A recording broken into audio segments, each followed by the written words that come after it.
Bonjour, Maître Salomon depuis son cabinet à Abidjan. Bonjour à tous, bonjour à toutes. Aujourd'hui, lundi 18 mai 2020, c'est le début de la semaine. Une semaine de pleine lune, une semaine de prospérité, de paix et joie. Recevez donc toutes les grâces et toutes les bénédictions des cieux et de la terre. Recevez toutes les grâces et bénédictions de l'humanité et de l'univers astral. Recevez également le salut et les bénédictions de notre continent Afrique. Ayez toujours à l'esprit que nos ancêtres, que nos croyances et religions nous ont déjà donné la victoire devant nos ennemis. Nous ont déjà donné la richesse, la prospérité, la tranquillité, la stabilité financière, sans oublier la santé et une longévité plus importante que les Asiatiques. Aujourd'hui, nous allons voir un autre sujet. Il y a longtemps, nous avons parlé de beaucoup de sujets. On a laissé un peu tomber les croyances occidentales. Nous allons revenir aujourd'hui sur les croyances, mais nous allons parler particulièrement de leur prophète. Nous allons parler de Jésus-Christ. Donc aujourd'hui, lundi 18 mai 2020, nous allons parler des 18 ans de vie cachée, n'est-ce pas, de Jésus. Les 18 ans de vie cachée de Jésus-Christ. Pendant ces 18 ans, où était Jésus-Christ? Pendant ces 18 ans, que faisait Jésus-Christ? Où était-il? Où était le prophète des nations? Où était l'enfant de Dieu? N'est-ce pas? Que faisait Jésus-Christ pendant ces 18 ans cachés? Que certains scientifiques, que certains chercheurs, que certains connaisseurs, que certains théologiens appellent les 18 ans de vie obscure de Jésus-Christ de Nazareth. Révélé au grand public, révélé au monde entier par la Bible et par la religion chrétienne, jusqu'à l'âge de 12 ans, Jésus-Christ, le prophète des nations, n'a pas donné de signe de vie jusqu'à l'âge de 30 ans. La Bible, qu'il a, n'est-ce pas, a commencé à parler de lui. La Bible, après 30 ans, a commencé à parler de Jésus. Mais la Bible n'a pas expliqué. La Bible n'a pas dévoilé le secret où était Jésus-Christ. Ni la Bible, ni les connaisseurs, ni les anciens, ni même les historiens, ni même les prophètes, personne n'a expliqué jusqu'à ce jour où était caché Jésus-Christ de Nazareth. Donc, les 18 ans de vie cachée de Jésus-Christ ou les 18 ans de vie obscure de Jésus-Christ, c'est le thème d'aujourd'hui que je vais développer un peu plus rapidement. Les 18 ans de vie cachée de Jésus-Christ s'étendent entre la fin de son enfance, c'est-à-dire vers 12 ans environ, et le début de sa prédication, vers l'âge de 30 ans. Chose bizarre, ni la Bible, ni les anciens, ni même les prophètes ne disent rien de ces années cachées. Mais en réalité, Jésus était quelque part et il faisait quelque chose de sacré. Voilà l'histoire de Jésus-Christ. Traqué et pourchassé par le roi Hérode, le grand roi des Juifs, le roi de Jérusalem. Alors, pour éviter à cette traque, pour éviter à d'éventuelles tueries, la famille de Jésus, donc l'enfant Jésus et sa famille, pour éviter qu'il soit tué, Joseph, son père, qui a été prévenu en songe, qui a averti sa femme également, Marie, ont fui l'Égypte, ont fui en Égypte. Ils ont fui le royaume de Hérode pour fuir, n'est-ce pas, en Égypte. Alors, Joseph, comme je le disais, son père, a été prévenu par un songe selon lequel le roi Hérode allait envoyer son armée pour tuer tous les enfants de moins de 2 ans qui se trouvaient, n'est-ce pas, dans la ville de Bethléem. Ils ont fui, n'est-ce pas, Bethléem pour aller se réfugier, n'est-ce pas, en Égypte. À la mort, ils ont séjourné pendant longtemps en Égypte. Mais après la mort du roi Hérode, il devait revenir. Donc après la mort du roi Hérode, la famille de Jésus, Jésus est devenu grand. Donc après la mort du roi qui les traquait, après la mort du roi Hérode, la famille de Jésus ne pouvait pas retourner à Bethléem. Pour la simple raison que, après la mort du roi Hérode, son fils, parce que quand un roi meurt, son fils prend, n'est-ce pas, le trône. Donc, il ne pouvait pas retourner à Bethléem à cause du fils d'Hérode qui était plus méchant que son papa. Et ce fils-là, qui était le roi, n'est-ce pas, qui a remplacé le roi Hérode, qui s'appelait Archélos, il était très très très méchant.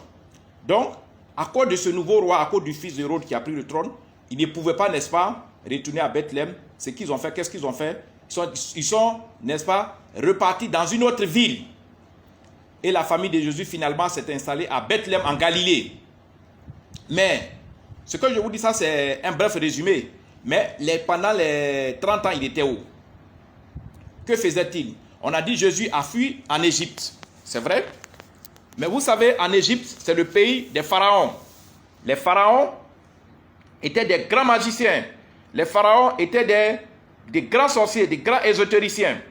Alors, pendant son séjour, pendant le séjour de sa famille, pendant le séjour de Jésus lui-même, Jésus a eu à côtoyer ces pharaons-là. Et, n'est-ce pas, il a estimé, n'est-ce pas, apprendre la magie, apprendre la sorcellerie. Il a demandé à être initié à la magie, à la sorcellerie, à l'ésotérisme.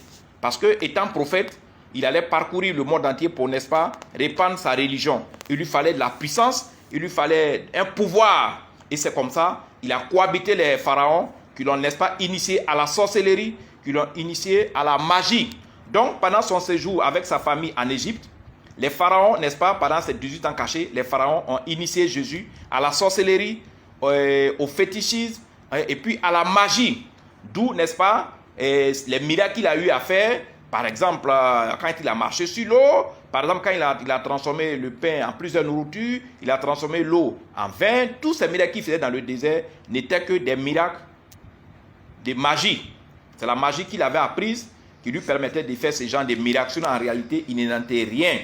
Donc, Jésus, où il était caché en Égypte, c'est vrai qu'il avait fui le roi Hérode qui voulait l'assassiner, mais il a profité, puisque les pharaons étaient là-bas, étaient des grands sorciers, il les a côtoyés et avec eux, il a appris, n'est-ce pas, la magie et la sorcellerie.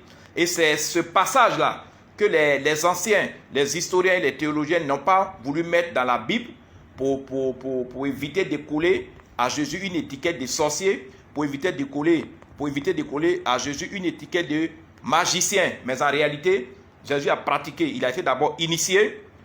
Il a pratiqué la sorcellerie à laquelle il a été initié. Il a été initié à la magie. Il a pratiqué la magie. Et toutes les prouesses, tous ces miracles qu'il faisait relevaient de la magie égyptienne. Mais en plus des pharaons qui étaient des grands sorciers, tenez-vous bien, les grands astrologues, les grands mages, les grands sorciers, les grands magiciens indiens sont venus en recours, ont été appelés en recours.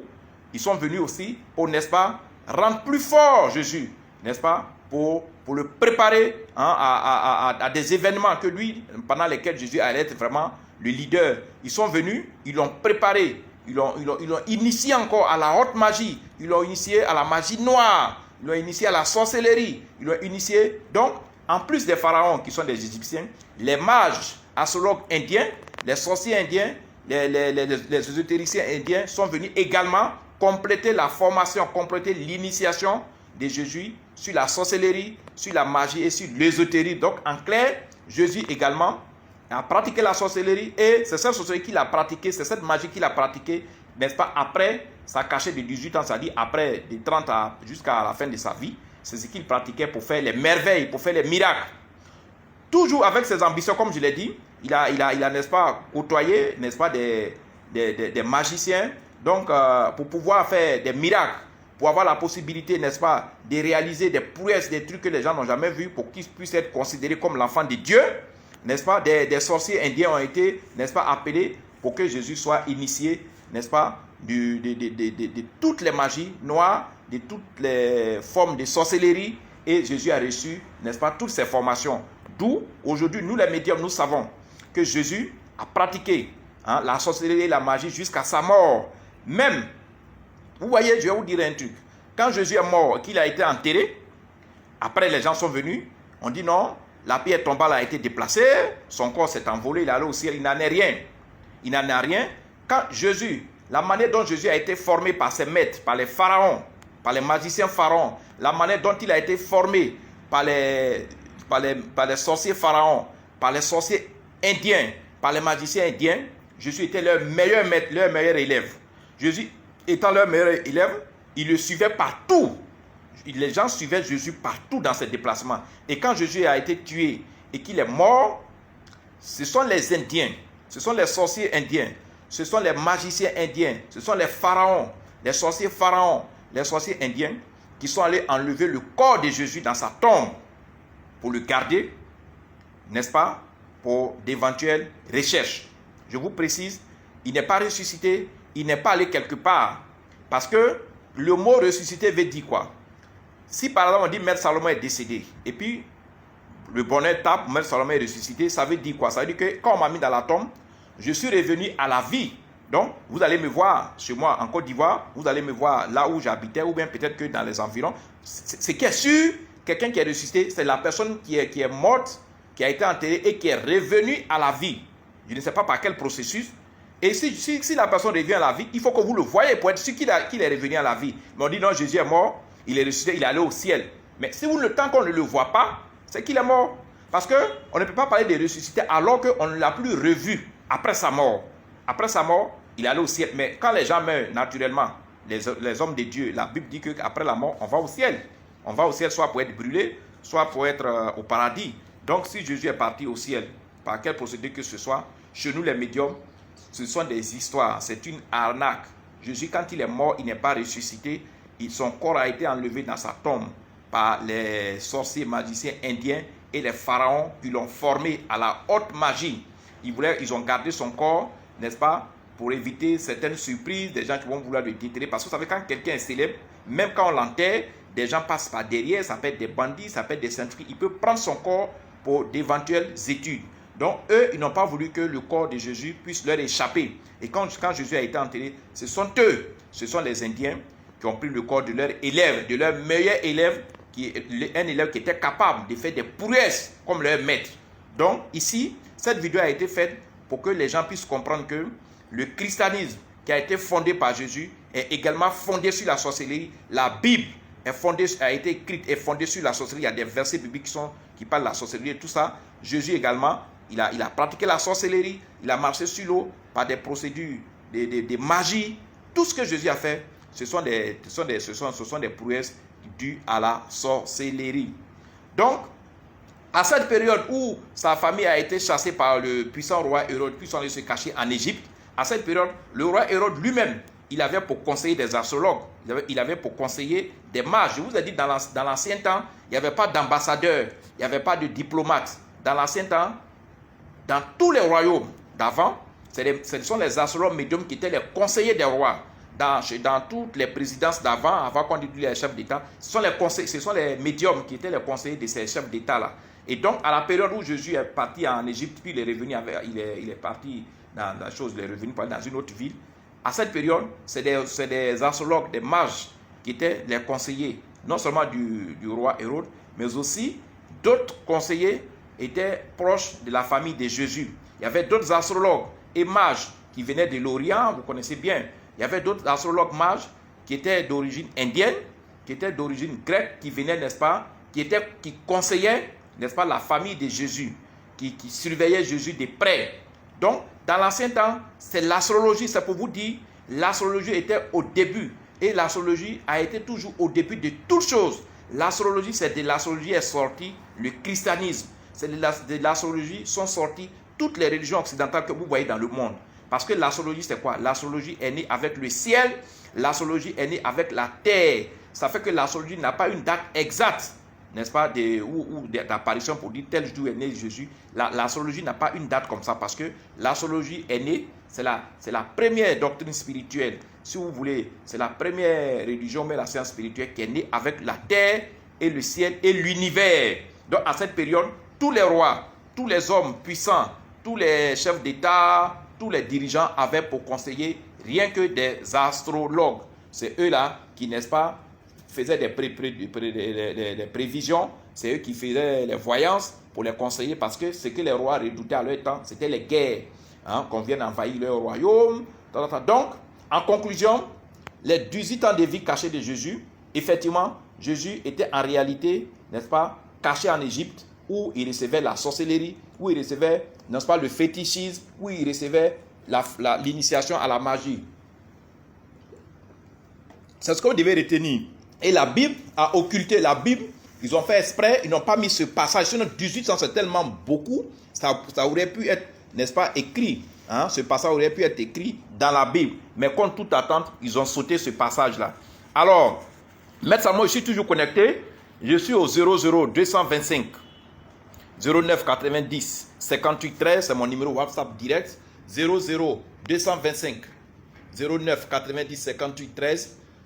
Partagez massivement cette vidéo sur la vie cachée de Jésus. Je ne pouvais pas être long pour éviter que la vidéo soit longue. Partagez la vidéo massivement. Partagez la vidéo pour que ceux qui ne sont pas connectés, ceux qui n'ont pas accès, puissent la lire. Pour que vos amis sur Facebook, vos amis sur WhatsApp puissent, n'est-ce pas, visionner cette vidéo-là. Je la fais gratuitement pour vous. Faites-le aussi pour vos amis.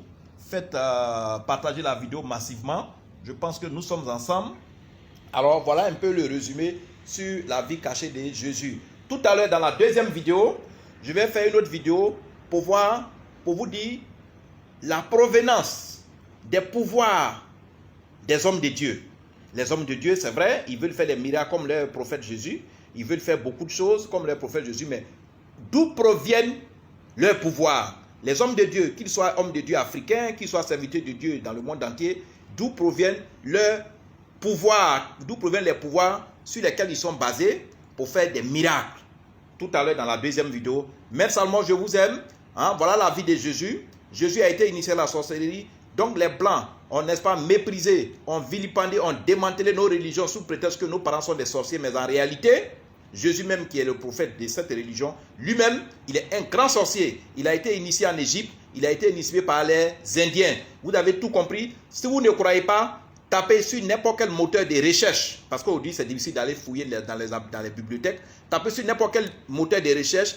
Dites simplement Jésus et les pharaons, ou bien Jésus et les sorciers indiens, ou bien vous tapez les liens comme par exemple Jésus initié à la sorcellerie, ou bien Jésus initié à la magie, ou à l'ésotérisme, Jésus et la sorcellerie. Si vous tapez tous ces mots de recherche dans Google, dans n'importe quel mot de recherche, moteur de recherche, vous allez voir les renseignements que Jésus, effectivement, il a pratiqué la sorcellerie. Maître Salomon, je vous aime. Je viens d'arriver à mon cabinet. Partagez la vidéo. Je suis au 00225 09 90 58 13. À tout à l'heure pour la vidéo concernant la provenance des pouvoirs des serviteurs de Dieu du monde entier. Qu'ils soient prophètes, qu'ils soient apôtres, qu'ils soient pasteurs, qu'ils soient diacres, tout ça, qu'ils soient prêtres.